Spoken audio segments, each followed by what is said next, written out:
अन्नदा एकादशी की जय जय श्री राधे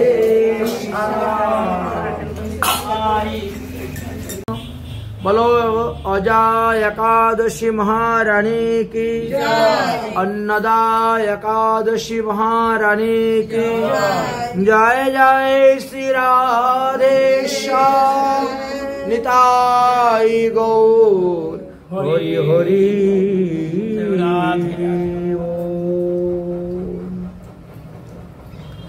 কোনো এক সময়ে যুধিষ্ঠির মহারাজ ভগবান শ্রীকৃষ্ণকে জিজ্ঞাসা করেছিলেন যে ভাদ্র মাসের কৃষ্ণপক্ষে যে একাদশী ব্রত সেই একাদশীর নাম কি, সেই একাদশীর মাহাত্ম্য কি, আপনি কৃপা করে আমার নিকটে বর্ণন করুন।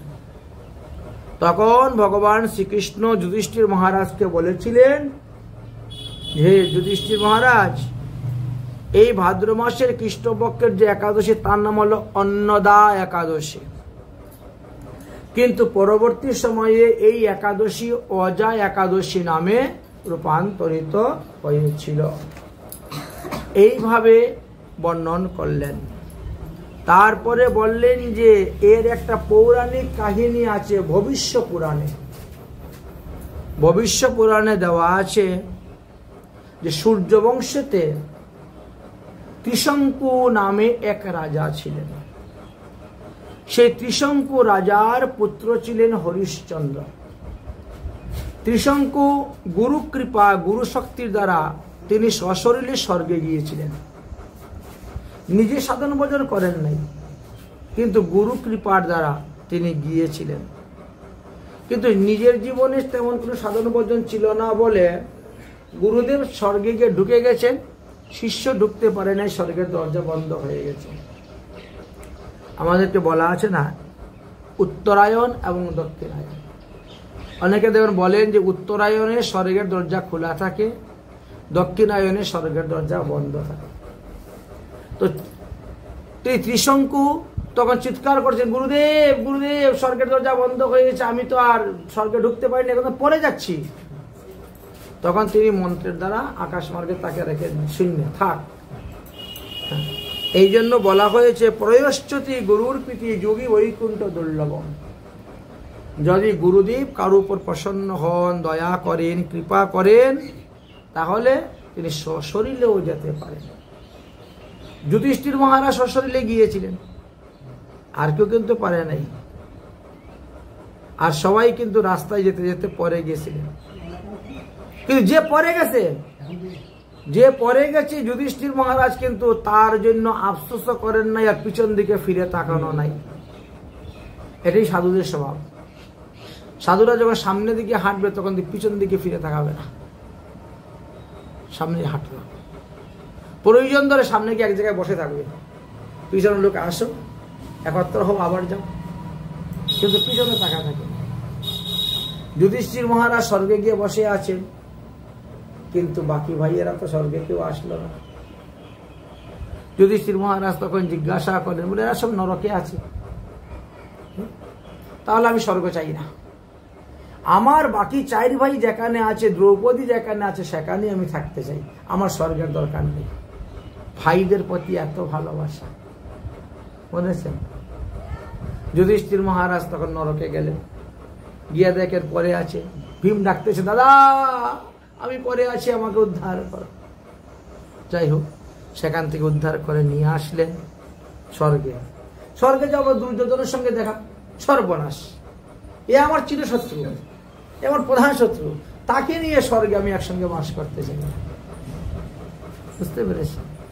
সেই যুধিষ্ঠির মহারাজ, এই যুধিষ্ঠির মহারাজকেও বলা হয়েছে সমস্ত ভক্তগণের মধ্যে শ্রেষ্ঠ ভক্ত। যুধিষ্ঠির মহারাজকে কেন শ্রেষ্ঠ ভক্ত বলা হয়েছে? কারণ ভগবান দেখেন তাদের শয়নে, ভোজনে, গমনে, উপবেশনে, যত আপদ বিপদ, অশুভ অমঙ্গল সব সময় তিনি এসে উপস্থিত, তাদেরকে রক্ষা করেছেন। তাহলে যে ভগবানকে পেয়ে ভগবানের সামনে বসে ভগবানকে আবার জিজ্ঞাসা করতেছে, বুঝেছেন, একাদশী ব্রতের মাহাত্ম্য কথা শ্রবণ করতেছে, একাদশী ব্রত পালন করতেছে, আর আমরা ভগবানকে দেখিও নাই, তারপরেও আমরা একাদশী ব্রত পালন করতে চাই না। আমাদের মধ্যে যদি কেউ ভগবান পেয়ে যায়, বলে ভগবান তো পেয়েই গেছে, আমি তার একাদশী ব্রত করবো কেন? উল্টা হয়ে যাবে।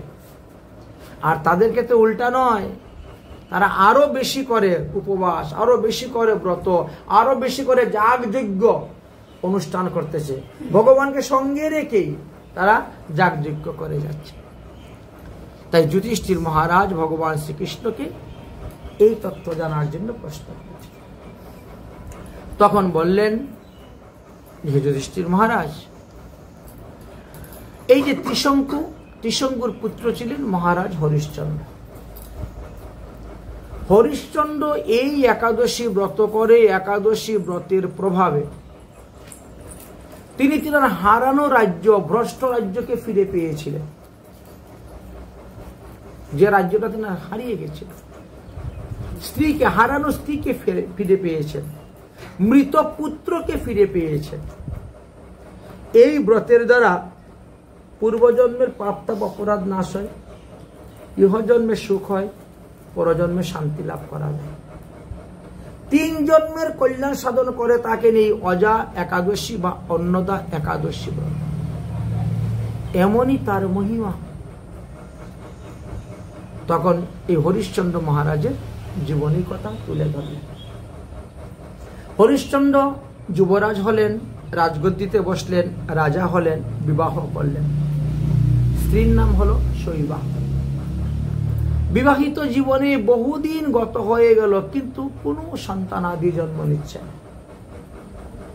এখন যে যা বলে তিনি তাই করেন, যাগ যজ্ঞ, দেবদেবীর পূজা, উপাসনা, মন্ত্র, দান, হোম সব করছে, কিন্তু কোনো সন্তান হচ্ছে না। বিশেষ চিন্তার মধ্যে পড়ে গেল। তাই একবার সাধুশান্ত মহাত্মাদেরকে নিয়ে বসলেন আলোচনা করতে, যে কি করলে পরে আমার সন্তান লাভ হইবে, আপনারা বলুন। সবাই একত্রিত বসে সুসিদ্ধান্ত রূপে বিচার করুন, কি করলে আমি পুত্র সন্তান লাভ করতে পারব। তখন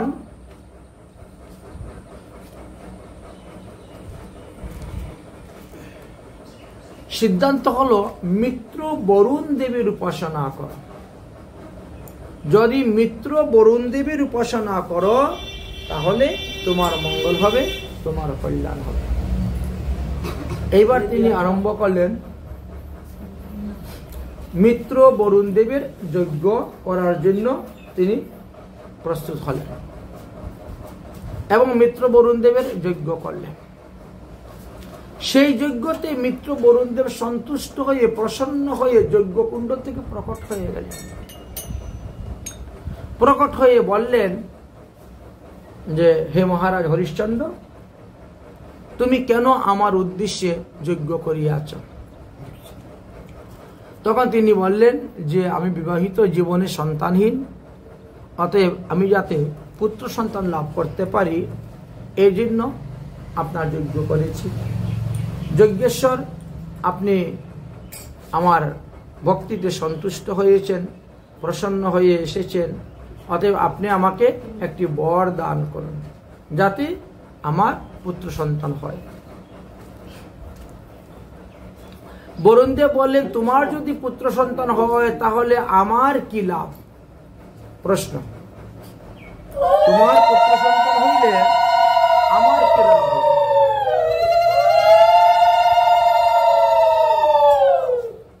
তখন বললেন যে, শোনো, আপনার আশীর্বাদে, আপনার কৃপাতে যদি আমার পুত্র সন্তান হয় তাহলে সেই পুত্রকে আমি বলি দিয়ে আপনার নামে যজ্ঞ করব,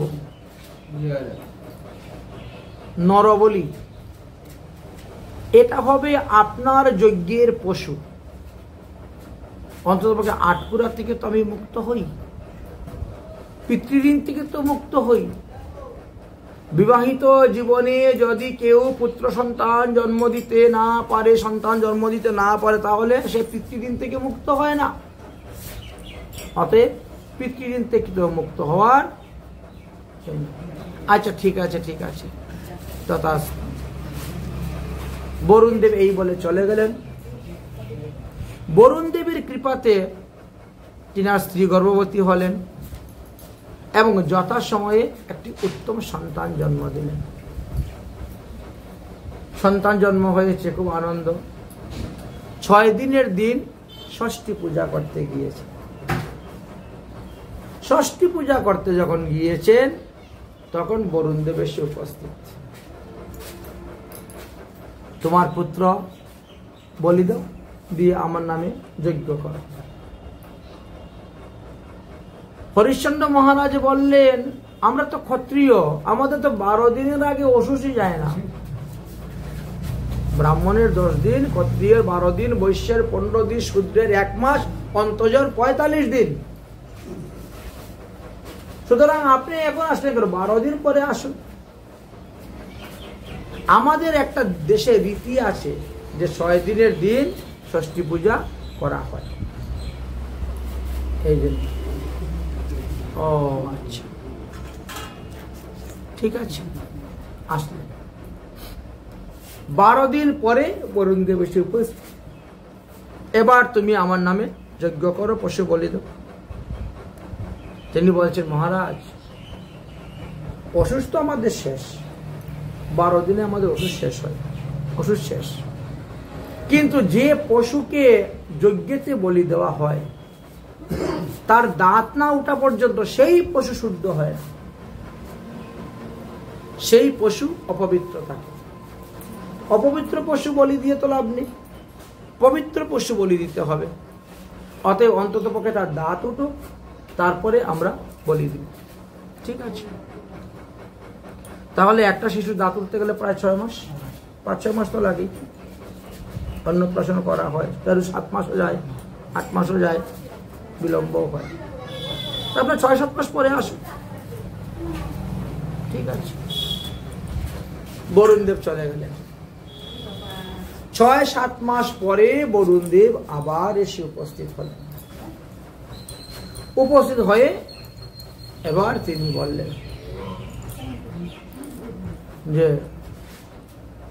তোমার তো সন্তান হয়েছে, অতএব তার দাঁত উঠে গেছে, অন্নপ্রাশন হয়েছে, অতএব এই শিশুকে বলি দিয়ে যজ্ঞ কর।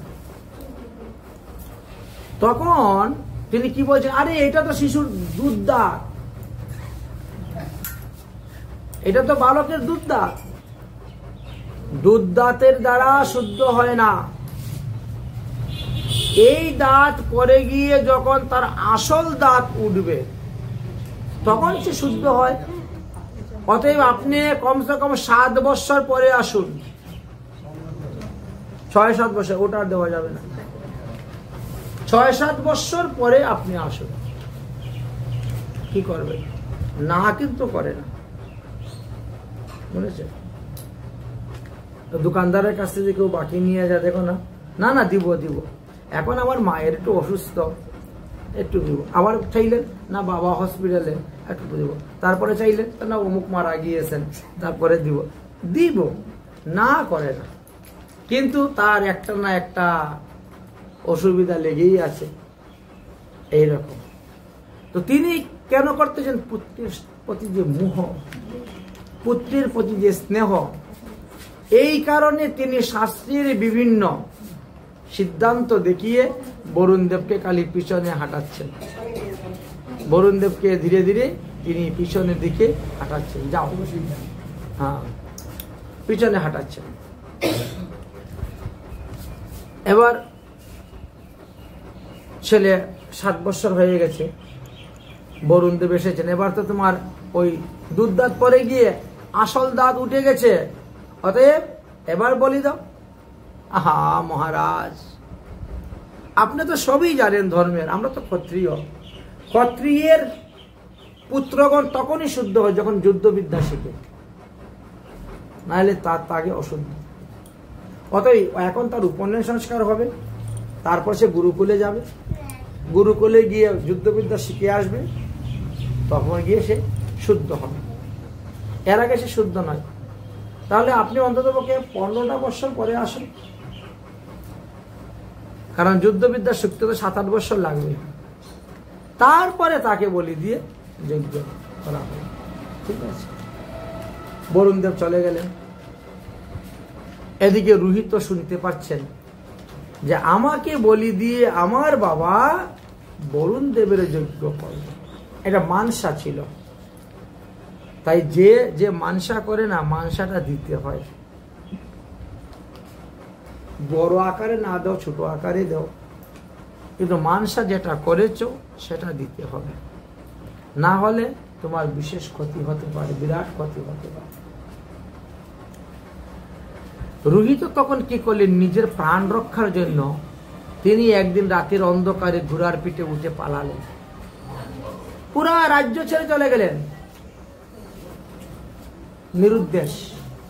কোনো খবর নাই, কোথায় গিয়েছে, কোন দিকে গিয়েছে, কোথায় আছে, জীবিত আছে না মরে গেছে, তাও কেউ জানে না। বরুণ দেব এসে উপস্থিত হয়েছেন। আমার যজ্ঞের পশু কোথায়, দাও যজ্ঞের পশু বলি দাও, যজ্ঞ করো।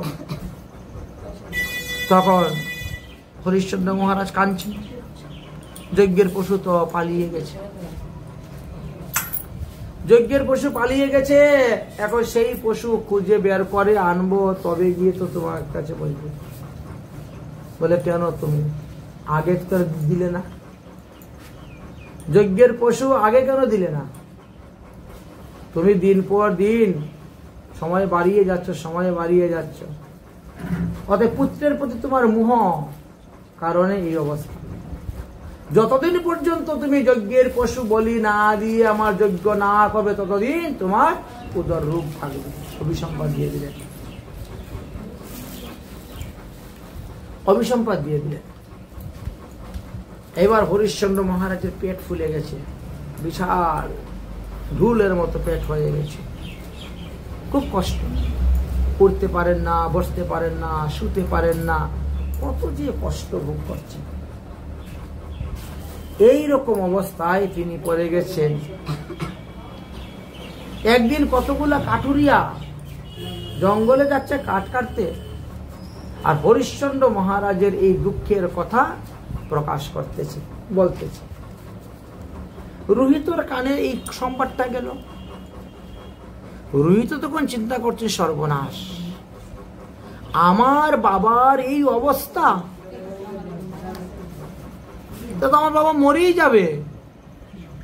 এই রোগে সুগে ভুগে ভুগে বাবা মরে যাবে, তাহলে আমার বেঁচে থেকে কি লাভ? আমি আমার নিজের জীবনকে রক্ষা করার জন্য আমি পালিয়ে এসেছি। বরুণ দেব অভিসম্পাদ দিয়ে সে এখন আমার বাবাকে এত বড় অসুস্থ করে দিয়েছে, তারপরে আর না জানি কি করতে পারে। অতএব আমি মরে যাই, তাতে দুঃখ নাই, আমার বাবা তো সুখে শান্তিতে থাকুক। বুঝেছেন? তিনি একজন রাজা, প্রজাদেরকে কত সুন্দরভাবে পরিচালনা করাচ্ছে। অনেক কিছু চিন্তাধারা করলেন, করার পরে তিনি সেই জঙ্গল থেকে রওনা হয়েছেন, এবার বাড়ির দিকে যাবেন।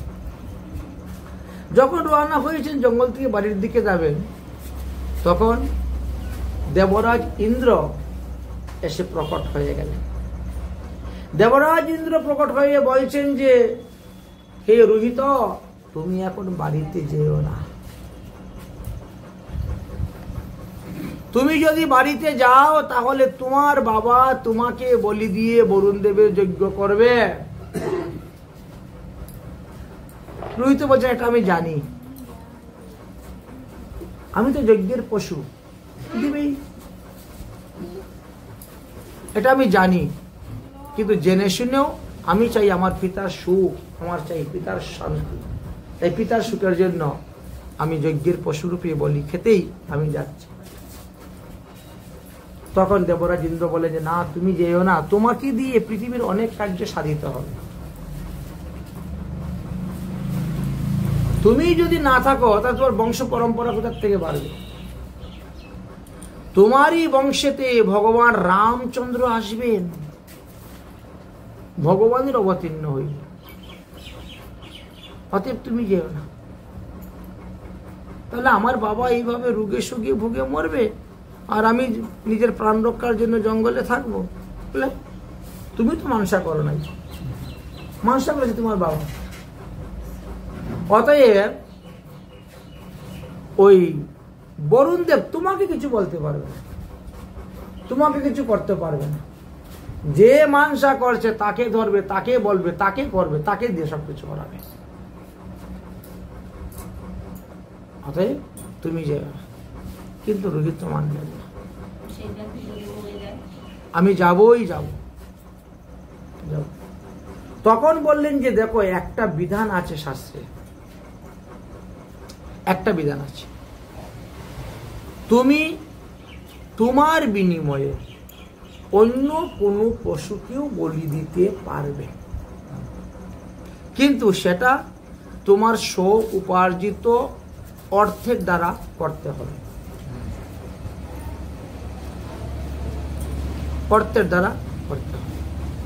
ঠিক আছে, তাহলে কি করবো? তুমি বেরিয়ে যাও তীর্থ ভ্রমণ, তীর্থ ভ্রমণ করো, তীর্থে তীর্থে স্নান করো। রাজার ছেলে তো বেরিয়েছেন। এইভাবে তীর্থ ভ্রমণ করতে করতে এমন এক স্থানে গিয়েছিলেন, সেটা শুনশেপ নামে, অজিগর্ত নামে এক ব্রাহ্মণ ছিলেন। এনার 5টা-7টা সন্তান, খুবই গরিব, দিনে একবেলা খাবার জুটে না, আর এতগুলা ছেলেদের খাবার দেওয়াও কষ্টদায়ক হয়ে যাচ্ছে। ওখানে যখন তিনি গিয়েছেন, বসেছেন, কথা বলতে বলতে তখন বলছেন যে আপনার একটা ছেলে আমার কাছে বিক্রি করে দেন, আমি আপনাকে এত টাকা উপহার দিব। ওই ব্রাহ্মণ অর্থের বিনিময়ে শুনশেপ নামক তিনার এক পুত্রকে বিক্রি করে দিলেন। সেই ব্রাহ্মণ সন্তান শুনশেপকে সঙ্গে করে নিয়ে আসলেন রোহিত। রাজ্যে এসে উপস্থিত হলেন, হয়ে বলেন পিতাজি আপনি যজ্ঞ আরম্ভ করুন, বরুণ দেবের বলির পশু আমি কিনে এনেছি। দেবরাজ ইন্দ্র আমাকে এই বিধান দিয়েছেন, বুঝেছেন? আমার বিনিময়ে আমার বদলে একে দেওয়া হবে। এতেও হয়, শাস্ত্রে এরকম নির্দেশ আছে, তাই আমি কিনে এনেছি, আমার উপার্জিত অর্থের দ্বারা আমি কিনে এনেছি। ঠিক আছে, তাহলে আরম্ভ হলো যজ্ঞ, নরমের যজ্ঞ। সমস্ত মুনি ঋষিদেরকে নিমন্ত্রণ দেওয়া হলো, সবাই আসছেন, যজ্ঞকুণ্ডে বসছেন, স্বাহা স্বাহা করে আহুতি চলতেছে, যজ্ঞকুণ্ড চলছে যজ্ঞ। এদিকে শুনশেপকে স্নান করাইয়া আনা হয়েছে, লাল বস্ত্র পরিধান করানো হয়েছে, কপালে সিঁদুরে লাল টিকা দেওয়া হয়েছে, গলায় ফুলের মালা দেওয়া হয়েছে, আর ঝুপ কাষ্ঠের মধ্যে তার মাথা ঢুকিয়ে দেওয়া হয়েছে। এবার বলিচ্ছেদ নিয়ে একজন দাঁড়িয়ে আছেন, মন্ত্রপুত করা হবে, বলি দেওয়া হবে। এদিকে যজ্ঞ কার্য চলতেছে, যজ্ঞের পূর্ণ আহুতি দেওয়া হবে। এমন সময় বরুণ দেব আবার যজ্ঞকুণ্ড থেকে প্রকট হয়ে গেল। আগে একবার প্রকট হয়ে প্রকট হয়ে বলছেন দাঁড়াও দাঁড়াও, এই ব্রাহ্মণ ছেলেটা নিষ্পাপ, সে তো কোনো পাপ করে নাই, তাকে কেন তোমরা বলি দিতে যাচ্ছ, দ্বিখণ্ডিত করতে যাচ্ছ?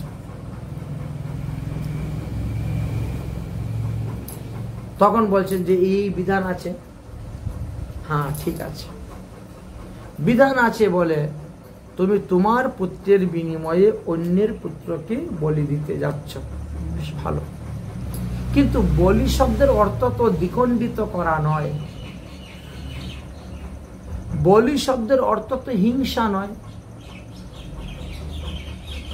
আমরা বলি শব্দে যেটা ব্যবহার করে আসতেছি, এটা প্রকৃত অর্থ নয়।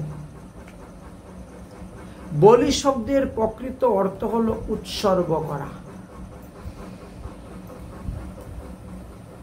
বুঝেছেন?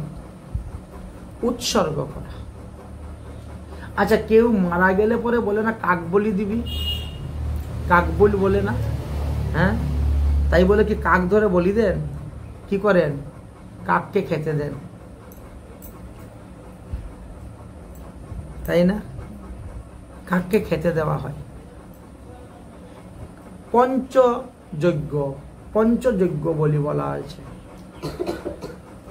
বলি শব্দের অর্থ হলো উৎসর্গ করা। তাকে ধরে মন্ত্রপুত করে ওই দেবতার নামে ছেড়ে দেওয়া।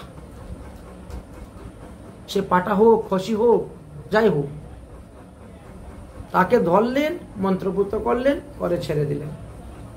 বুঝেছেন? হত্যা করতে নাই, দ্বিখণ্ডিত করতে নাই, দুটুকরা করতে নাই। বেদ অহিংসা পরম ধর্মের কথা বলে গিয়েছে। বেদ অহিংসা পরম ধর্মের কথা বলে গিয়েছে। পশু আলবনম ন হিংসা। আলবন শব্দের অর্থ বলি হয় স্পর্শ করা, ধারণ করা, তার অঙ্গের কোনো একটু অংশ কেটে আনা ইত্যাদি অর্থে ব্যবহার করা হয়, কিন্তু দ্বিখণ্ডিত করা হয়। তুমি যদি কারো প্রাণ দান করতে না পারো, কারো প্রাণ নেওয়ার অধিকার তোমার নাই। কে তোমাকে অধিকার দিয়েছে প্রাণ নেওয়ার? যদি প্রাণ দান করার অধিকার না থাকে, অতএব ভুল সিদ্ধান্ত করতেছ। তাকে ধরেছ, মন্ত্রপুত করে দিয়েছ, বাস পেয়ে গেছি, আমি পেয়ে গেছি। এবার বুঝতে পেরেছেন বলি শব্দের অর্থ কি? রামকৃষ্ণ পরমহংসের জীবনীতে এইভাবে একটা ঘটনা ঘটেছিল। রামকৃষ্ণ পরমহংস দেব যখন কালী সাধক, উনি কালী সাধক, কালী পূজা করেন। প্রতি বৎসর ওই দীপাবলিতে বিশাল উৎসব, নবরাত্রিতে বিশাল উৎসব হয়। তো এক খুব বড় ধনী ব্যক্তি, ইনি ওই কালী পূজাতে এসে বিরাট বড় পাঠা নিয়ে আসে, সব থেকে বড় পাঠা, দামি পাঠা বাজারে থেকে দেখে এনে তিনি বলি দেন। তো রামকৃষ্ণ পরমহংসদেব কয়েকবার তাকে নিষেধ করেছে, শাস্ত্র সিদ্ধান্তের দ্বারা নিষেধ করেছে। পাঠা বলি দিলে কি হয়? বলছে দেবী সন্তুষ্ট হন, দেবী প্রসন্ন হন, দেবীর প্রসন্নের জন্য আমি পাঠা বলি দিই। এর দ্বারা কি হয়? দেবী শক্তি, দৈব শক্তি বৃদ্ধি হয়। তো একবার, দুবার, তিনবার, চারবার বলার পরেও যখন সে শুনে না, মানে না, তো রামকৃষ্ণ আর কিছু বলেন নাই পরমহংস। প্রতি বছর এই মায়ের পূজা ধুমধাম করে হয়। এক বছর কি হয়েছে, ওই শেঠ আর আসে নাই ধনী ব্যক্তি পাঠা বলি দিতে। তো রামকৃষ্ণ পরমহংসদেব তার শিষ্যদেরকে জিজ্ঞাসা করছেন কি ব্যাপার, এইবার দেখি ওই ব্যক্তি আসলো না পাঠা বলি দেওয়ার জন্য পাঠা নিয়ে। শিষ্যরা বলছে কি জানি, বলতে পারবো না, হয়তো কোনো অসুখ বিসুখ হতে পারে, কোনো আপদ বিপদ হতে পারে, বা দেশে আছে না দেশের বাইরে চলে গেছে, কি জানে, এই জন্য হয়তো আসে না এই পাঠা বলি দিতে। 3-4 বছর গত হয়ে গেছে, আর আসে না পাঠা বলি দিতে। তারপরে 1 বছর উনি এসেছেন। তো আসার সঙ্গে সঙ্গে রামকৃষ্ণ পরমহংসদেব বলছে কি ব্যাপার, তুমি খালি হাতে আসলে, পাঠা দেখি নাই তোমার হাতে, আর তুমি তো প্রতি বছর আসো পাঠা বলি, আর 3-4 বছর আসলেই না, 3-4 বছর তুমি আসোই নাই, আর এবার আসলে আবার খালি হাতে আসলে, পাঠা কোথায়? তো পাঠা বলি দিদি কি দেবী প্রসন্ন হয়ে গেছে তোমার প্রতি? পাঠা বলি দিয়ে তুমি কি দৈব শক্তি লাভ করে ফেলেছ, এই জন্য আর পাঠা আনো নাই বলি দিতে? বলছে না মহারাজ, আমার তো দাঁত পড়ে গেছে, এই জন্য আর পাঠা বলি দিচ্ছে না। আরে তোমার দাঁত পড়ার সঙ্গে পাঠা বলির কি সম্পর্ক? তুমি আগে বললে যে দেবীর প্রসন্নের জন্য পাঠা বলি দিচ্ছি, দৈব শক্তি বৃদ্ধির জন্য পাঠা বলি দিচ্ছি, আর এখন বলছো দাঁত পড়ে গেছে তাই পাঠা বলি দেবে না। মানে দাঁত পড়ে গেছে, মাংস টেনে খেতে পারবে না, পাটার হাড্ডি তুমি চাপাইতে পারবে না। হ্যাঁ, এই জন্য পাঠা বলি দেওয়াও বন্ধ করে দিয়েছে। চিন্তা করছেন? মূল দেবতায় কয় না কথা, মনীষীর পেট ভইরা খায়। নিজেদের পেট ভরে খাওয়ার জন্য, নিজেদের জিহ্বার লালসা মিটানোর জন্য, নিজেদের ইন্দ্রিয় তৃপ্তির জন্য আর মায়ের নামের দোয়াই দিয়ে যাচ্ছ। এখন দাঁত পড়ে গেছে বলে আর পাঠা বলি দেব না, আসল কথাটা বেরিয়ে গেল। বুঝেছেন? তাই বলি শব্দের অর্থ হলো উৎসর্গ করা, দ্বিখণ্ডিত করা নয়। যদি কেউ মানসা করে থাকে, তাকে মন্ত্রপত করে সেই পাটা ছেড়ে দাও, কিন্তু বলি দিতে যাও না, দুই টুকরা করতে যাও না, দ্বিখণ্ডি। কারণ যে বলি দিবে পাটাকে, আর যে পাটার ঠ্যাং দুইটা টেনে ধরবে, আর যে উপদেশ দিবে, আর যারা ওই পাটার মাংস খাবে, প্রত্যেকটা লোককে ওই পাটার শরীরে যতগুলা লোম আছে তত 1000 বৎসর তাকে নরকে বাস করতে হবে। ওই পাটার রক্তের দ্বারা যতগুলা মাটির ধূলিকণা ভিজবে তত 1000 বৎসর তাকে কুম্ভিপাক নরকে বাস করতে হইবে।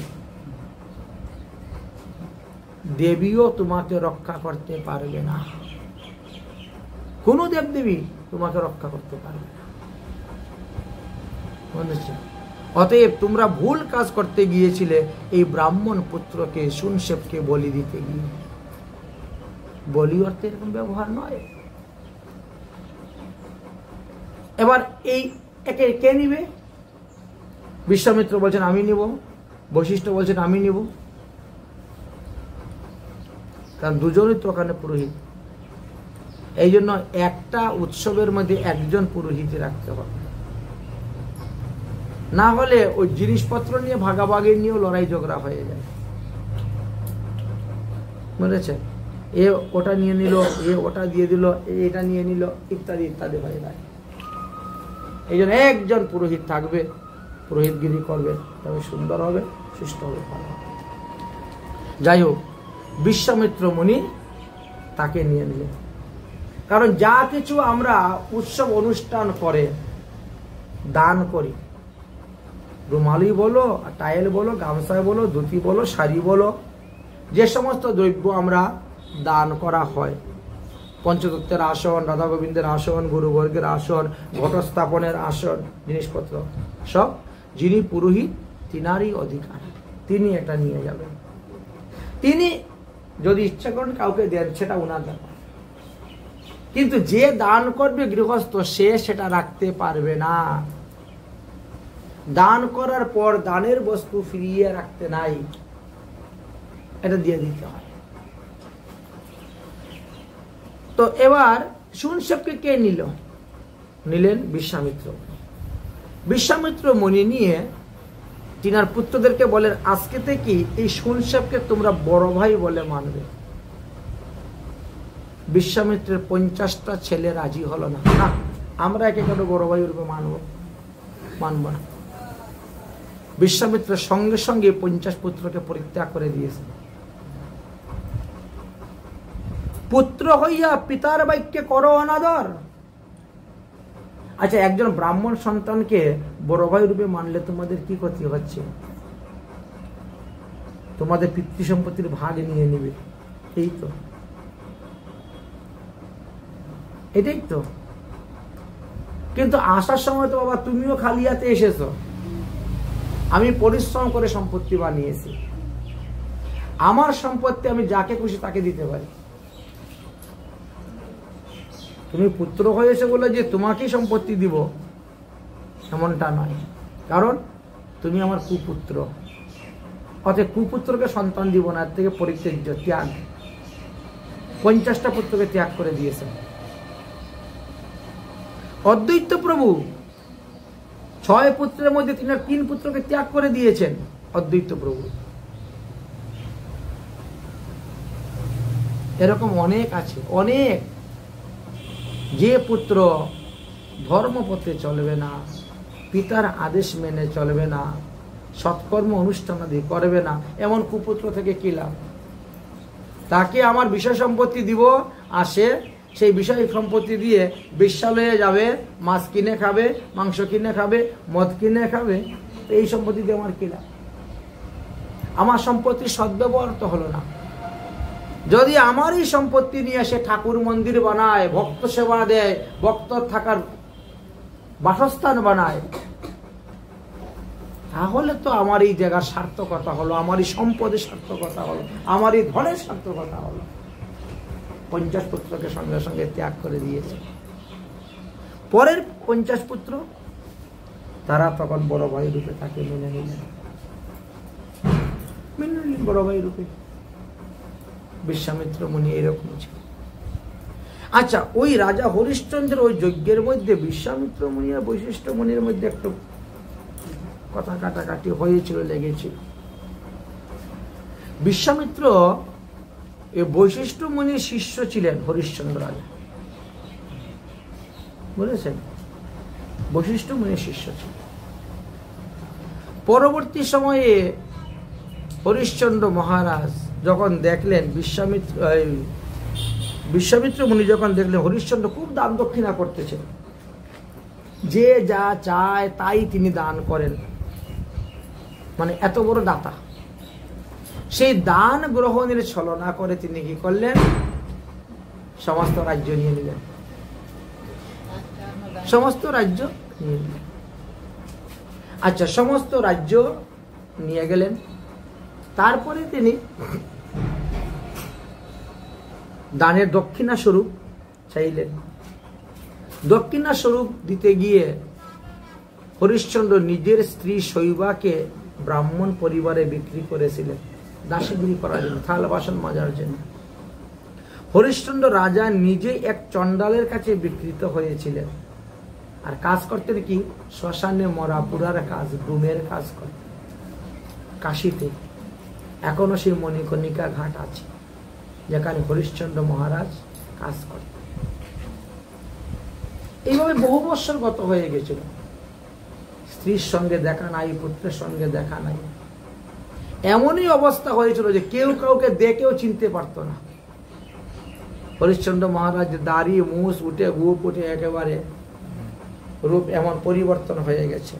শৈবাও রাজরানী ছিল, আজ অন্যের বাড়ি কাজ করতে করতে করতে করতে সেই রূপ, সেই যৌবন সব চলে গেছে, কিছুই নেই, কোনো কিছুই নেই, সব নষ্ট হয়ে গেছে। একদিন গৌতম মুনি তীর্থ ভ্রমণ করতে করতে কাশীতে গিয়ে উপস্থিত। গৌতম মুনিকে দর্শন করে হরিশ্চন্দ্র মহারাজ গিয়ে চরণে পড়লেন এবং জীবনের সমস্ত দুঃখের কথা তিনার কাছে বললেন। নিশ্চয়ই পূর্বজন্মে কোনো পাপ করেছিলাম, অপরাধ করেছিলাম, হয়তো কেউ আমাকে অভিসম্পাদ দিয়েছিল, যার কারণে আমার সুখের সংসার ছারখার হয়ে গেল, আমার সুখের রাজ্য চলে গেল।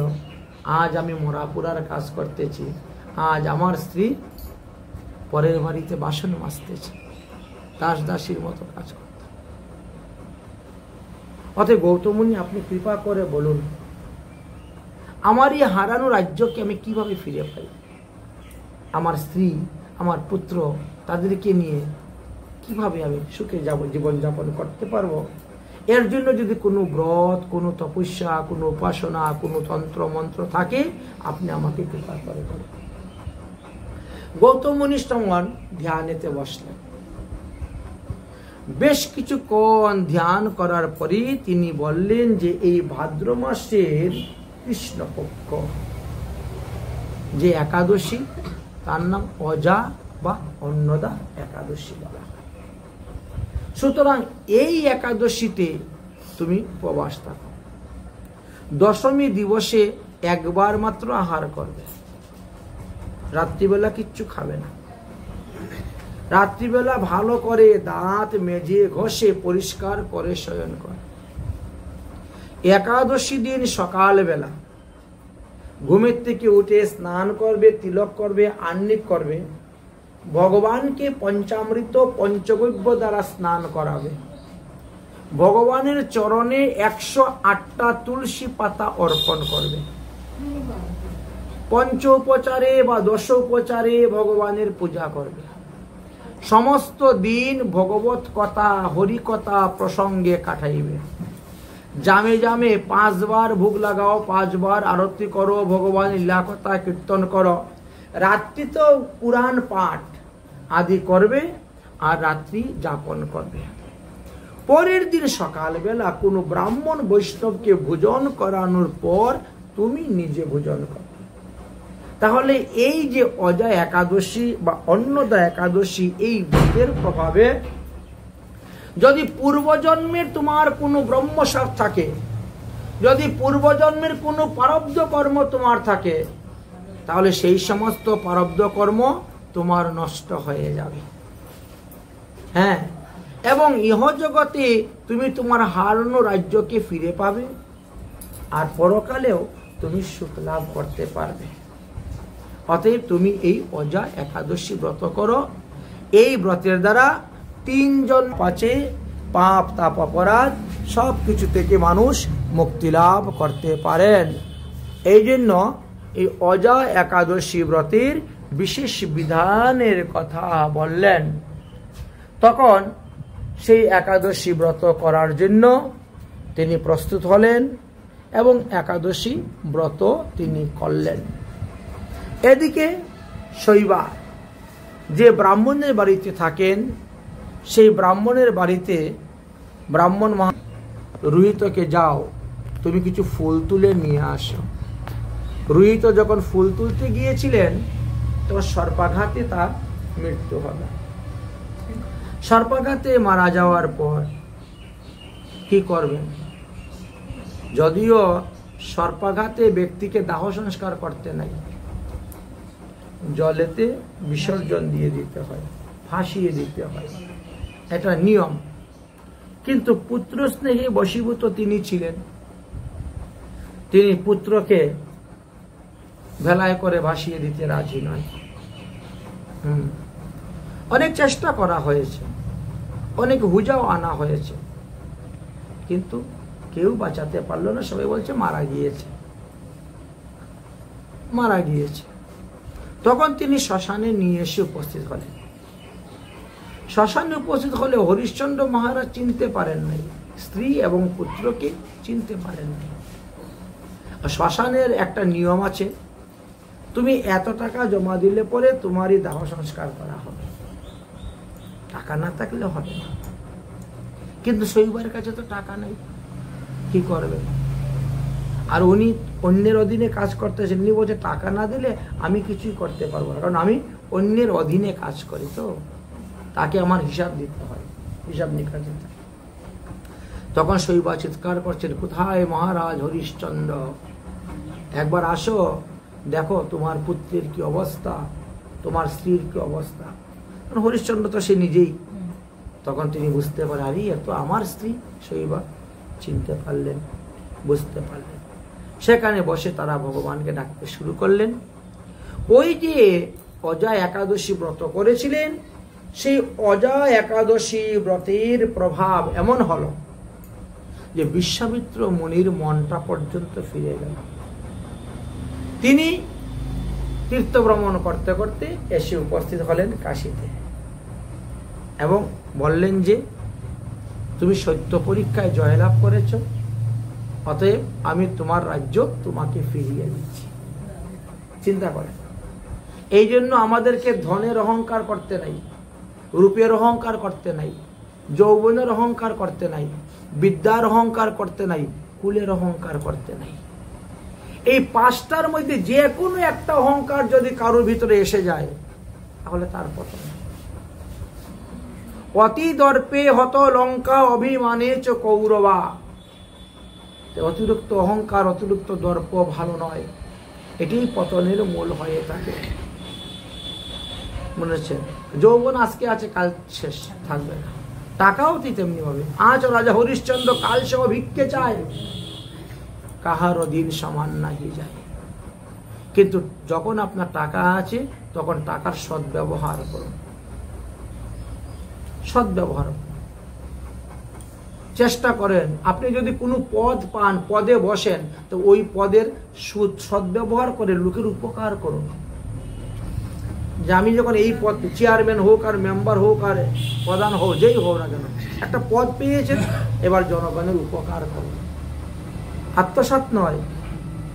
এই যে কিছু কিছু লোক আছে, তারা পদ পেয়ে ওটা দুর্ব্যবহার করে, দুর্প্রয়োগ করে পদের, কিন্তু না, দুর্প্রয়োগ না, কারণ পদ আজকে আছে, কাল থাকবে না। যখন পদ পেয়েছ, তো সদ্ব্যবহার করে যাও, সুপ্রয়োগ করে যাও, কাজ করে যাও। সেখানে প্রমাণ দিলেন হরিশ্চন্দ্র মহারাজ তারপরে যতদিন জীবিত ছিলেন সবটি একাদশী ব্রত থেকে করেছেন।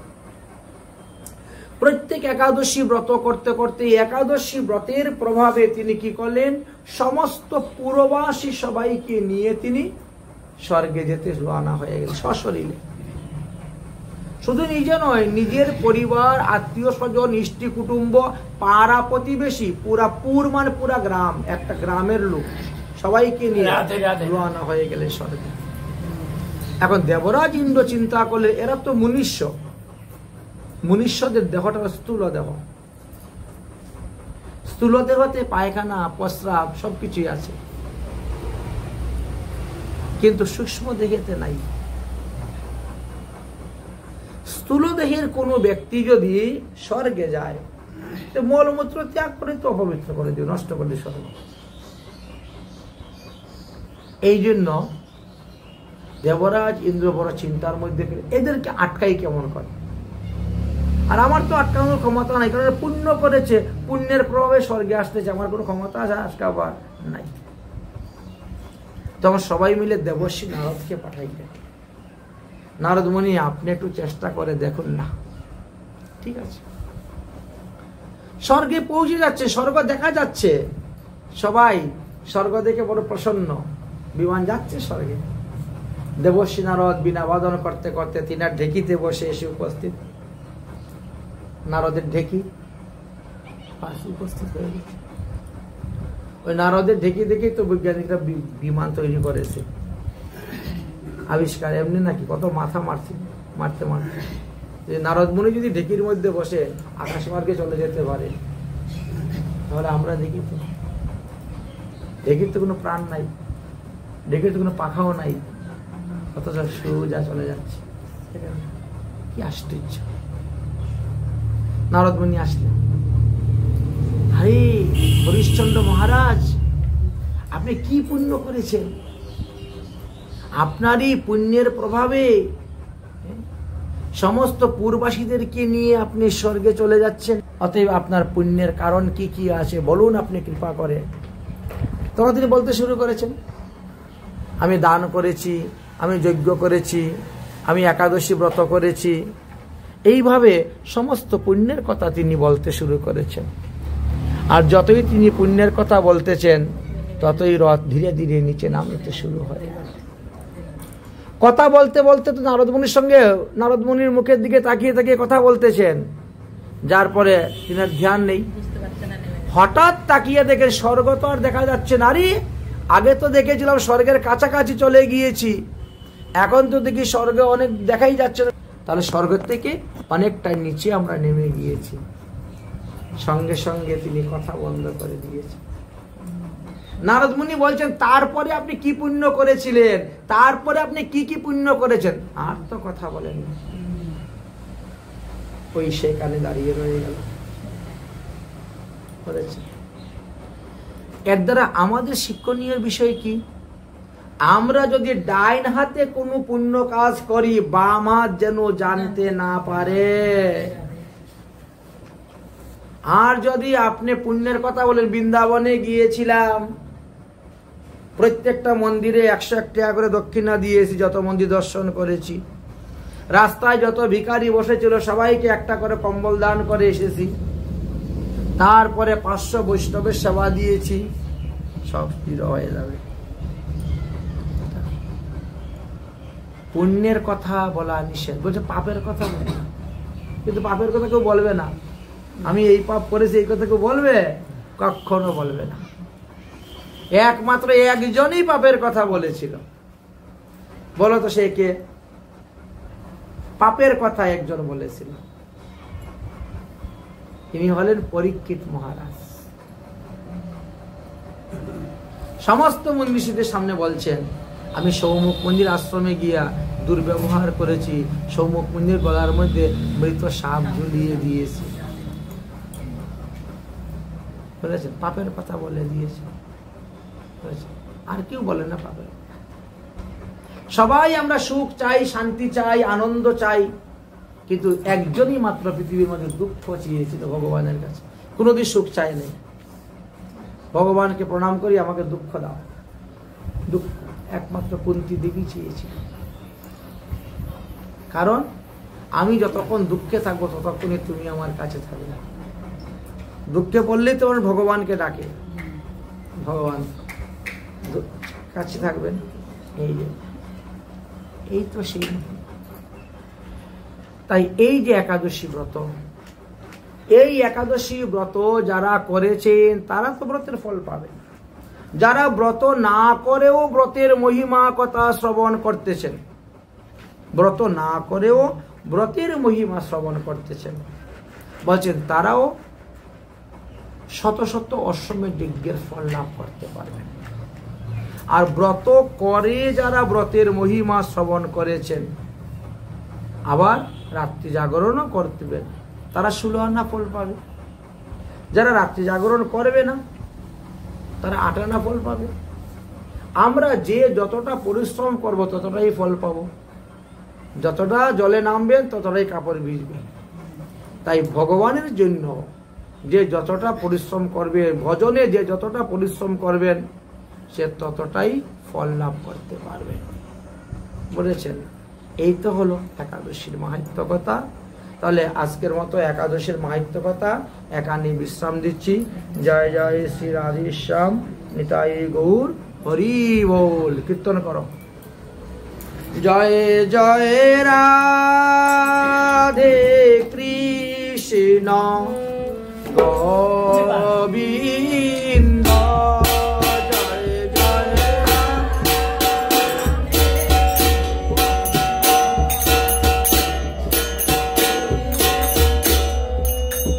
ও রাধে গোবিন্দ, ও রাধে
তো মনে নেই মুখস্থ নেই নাম্বার শ্রী হরি বাপ খাতারাজ হরিবাসর গান শ্রী হরি বাস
अन्नदा एकादशी की, राजा एकादशी की, आपन अपन गुरुदेव की, आपन अपन इष्टदेव की, आज के आनंद की जय जय श्री राधेश्वर निताई गौर हरि हरि।